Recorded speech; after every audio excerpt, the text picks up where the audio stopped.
1947, 1963 and now 2010, years when the freezing weather became the news and the Arctic conditions brought the country to a standstill. And one man who knows more than most about a harsh winter is Michael Fish. Now Michael, you actually started with the Met Office in that year of 1963. I did indeed, but before you say anything else, I do not remember the harshest winter of all, 1684. So there. But yes, I had my little Mini and I used to drive every day from Eastbourne to Gatwick through all that horrendous weather, and I never missed a shift. So let's have a look at some of my weather reminder. 1947, and the snow fell on the southeast of England and simply kept falling and falling until the middle of March.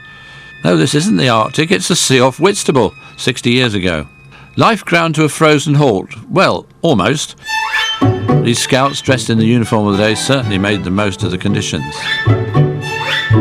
In the fields and roads of Kent, the questions are the same. Can I get to work? Can I get home? And, like today, plenty of brave souls are out there making sure that deliveries can get through. 1963, a famously cold winter, the coldest in living memory, and not beaten since, and only ever beaten by 1683, 1684, and even I can't remember that one. In Canterbury, no trains, despite the best efforts of the dedicated few. In Gatwick, planes were marooned on the runway, and the advice was not to travel, but plenty did, and plenty failed.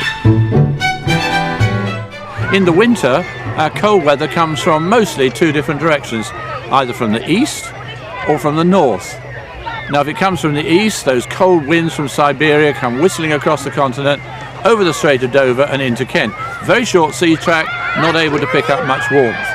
On the other hand, if we get the northerly winds, they come all the way down the North Sea, they pick up a little bit of warmth, they pick up some moisture, that produces showers, and those are dumped on the east of Kent.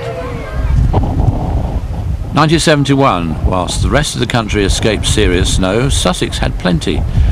We might be in colour, but the world was still mainly black and white.